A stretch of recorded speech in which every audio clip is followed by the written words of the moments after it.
Le balado, le planif. Dans l'angle mort, avec Isabelle Bérard.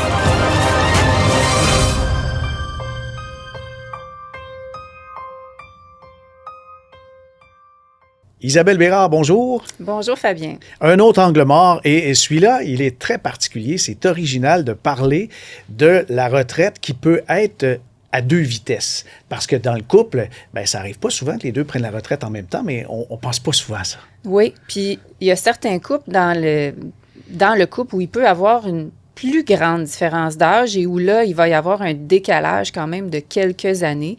Et ça, il faut y penser. Parce que souvent, quand on va planifier la retraite, on va planifier comme si on prenait notre retraite simultanément. Puis ça devient comme facile d'envisager le décaissement ou l'utilisation de nos placements et tout ça. Mais ça ne veut pas dire qu'on doit faire deux planifications financières nécessairement, là.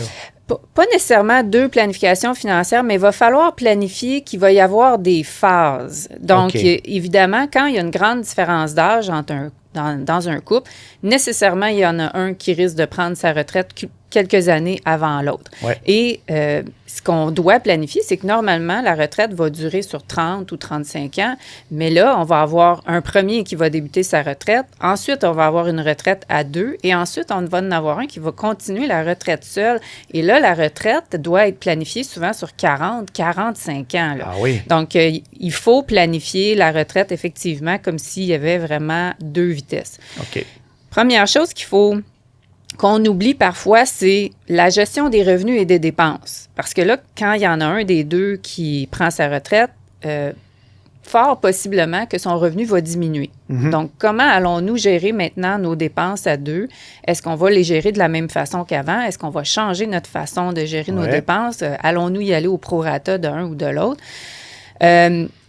Et est-ce qu'on va commencer à décaisser notre argent maintenant? Est-ce que c'est nécessaire? Est-ce qu'on en a réellement besoin? Ça demande de grande réflexion, là. On ne peut pas improviser ça. Non, on ne peut pas improviser ça.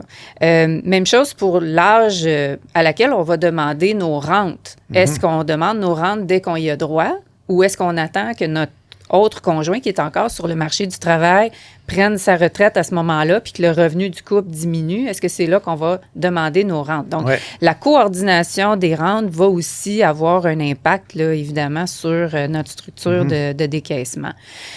Puis un autre angle mort qu'on oublie parfois, c'est le fractionnement de revenus. Normalement, quand on a 65 ans, on peut faire du fractionnement de revenus de pension admissible, mais si notre conjoint travaille toujours et a un revenu imposable élevé... Oui, là, ça ne fonctionne pas.